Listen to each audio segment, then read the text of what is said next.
principles. Their fortunes meant more to them than even their power, as long as they knew that state power was in the hands of someone who was protecting their fortunes. The description Aurelius Victor gives several centuries after Caesar still remained pertinent. I'll quote him: "The senators gloried in idleness and at the same time trembled for their wealth, the use and increase of which they accounted greater than eternal life itself."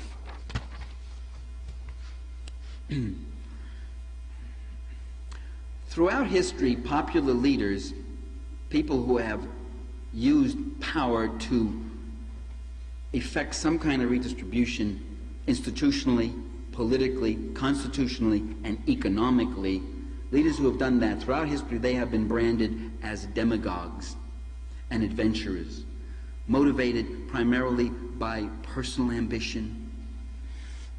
It's not that they wanted the power to end hunger, it is that they just hungered for power. This is the image we get. And this accusation is still leveled today against communists and other revolutionaries and reformers, even by some illustrious people who inhabit the left. Interestingly enough, gentlemen historians seldom raise any question about power hunger in regard to the oligarchic elites, as I already said before, those who actually have state power. What was it these populares were doing? Listen to what Tiberius Gracchus says in 133, describing the plight of landless commoners, many of whom were army veterans. Quote, "Hearthless and homeless, they must take their wives and families and tramp the roads like beggars. They fight and fall to serve no other end but to multiply the possessions and comforts of the rich." When the Gracchi brothers and other populares, what were the Gracchi brothers and other populares? Were they self-promoting adventurers? Or did they use power as a means of advancing mass well-being? My view is that popular leaders, it's not an either-or formulation. It's a little more complex than that. Popular leaders want the opportunity, A, to pursue policies that benefit the common people, as well as B, win mass support and gain some power because it's needed to challenge the ruling class power and get their policies into operation. And at the same time, C, they might enjoy the personal gratification and glory that accompanies such a risky but popular undertaking.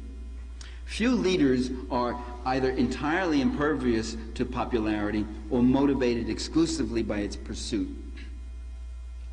Likewise, no leader can afford to be indifferent to considerations of power and hope to survive as a leader. Of course, they all have to worry about their power base. They got to be concerned about developing a power base, and that concern and that genius to develop a power base among powerless people does not automatically make a popular leader a demagogue, especially when these leaders are moving against tremendous odds against the existing power structure. Rather than speculating about a leader's motives and personality, I think it's better to inquire into his actual course of action. We need to ask what social forces thrusted these populares to the fore. In Rome, one such social force was the much maligned proletariat. If we're to believe present-day bourgeois historians, the proletariat played absolutely no creative role in developing democracy in ancient Rome. In fact, the proletariat exercised a long-standing antagonism toward the nobility. Their support helped to bring these leaders forward. In 82 BC, they actively resisted the reactionary dictator Sulla's army entering the city. And there's a description of just thousands of these Romans throwing rocks and throwing things down, everything they get their hands on, setting up such a barrage that Sulla's soldiers stopped the Roman legions from coming into Rome. First of all, it was a historic crime. That is, the rule had been for centuries that no regular Roman army troops, not whole legions, can come into Rome proper. And Sulla was bringing them in to, in fact, carry out the massacre. And those people knew it, and they knew him as the enemy. In 50 BC, they gave enthusiastic support to Caesar when he crossed the Rubicon with his legions and returned to Rome from Gaul with his legions. You see, the senators wanted him back. The same senators who had been contriving and plotting with his enemies. There's some German kings and tribal people that Caesar was fighting in Gaul. The Gauls actually sided with the Romans as the lesser of two evils against the Germans coming down. And Caesar got evidence of the fact that, by testimony of one of the kings, that there are people in Rome, your enemies in Rome, would love me if I could kill you. And they had a confabulation. So they were already committing treason. They were taking a Roman military commander and trying to get him set up for getting killed. And then they invite him back and tell him he has to leave his army there. Right. That's the last thing he was going to do at that point. So he came back with the army. And when he crossed the Rubicon, which is that northern river right into Italy proper, that's the phrase we have in our language, crossing the Rubicon, meaning, you know, really throwing down the gauntlet or whatever, something like that. In 48, the proletariat engaged in mass agitation when oligarchic magistrates tried to obstruct the implementation of Caesar's debt relief law. After the civil war between Pompey and Caesar, the city crowds pulled down and smashed the statues of Pompey and Sulla. Now this is 3 decades after Sulla. This is 30 years after Sulla has, almost 40 years after Sulla has gone off to the worms, and they still remembered. These people had a historical memory and hated him. Plutarch offers a glimpse. You see, I'm taking these little scraps because this one-sided record of history, we hear very little from down there, and so, but these are indications of what actually was happening there. Plutarch, and most historians have ignored these passages in Plutarch. Plutarch offers a glimpse into the mass support that propelled the Gracchi brothers. When Tiberius Gracchus proposed his agrarian reform, Plutarch writes, "It was above all the people themselves who did most to arouse Tiberius's energy and ambitions by inscribing slogans and appeals on porticos, monuments, and the walls of houses, calling upon him to recover the public land for the poor." Unquote.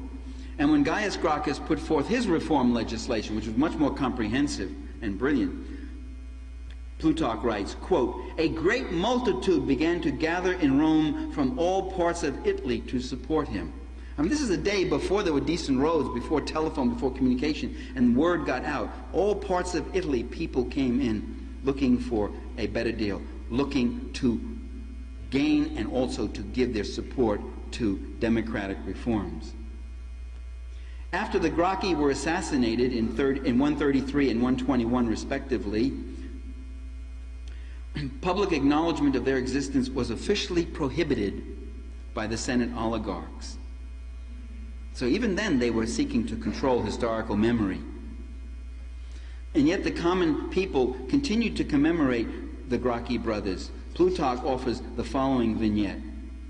The people were cowed and humiliated by the collapse of the democratic cause, but they soon showed how deeply they missed and longed for the Gracchi. Statues of the brothers were set up in a prominent part of the city. Offerings were placed there throughout the year. Many people worshiped their statues as though they were visiting the shrines of gods. Unquote. This all went on despite police proscriptions. In 44, immediately after Caesar's death, the people agitated for guarantees that his land redistribution plan would not be rolled back. And the agitation was enough to compel Brutus to reassure the demonstrators. He gets up to and tries to calm the crowd down, and he says, "The Senate will not tamper with the land reform program." Very grudgingly, he says, "Although that land really belongs to other people and all that, we'll let you keep it. Don't worry." Brutus, by the way, was the one who was dubbed by Shakespeare in his play, Julius Caesar, the noblest Roman of them all. Act 5, the last scene, he says, "And this there lay the noblest Roman of them all." Well, let me tell you about the noblest Roman of them all. He was a key conspirator with Cassius in the assassination of a great leader who loved him, by the way. Julius Caesar loved Brutus, and there's reason.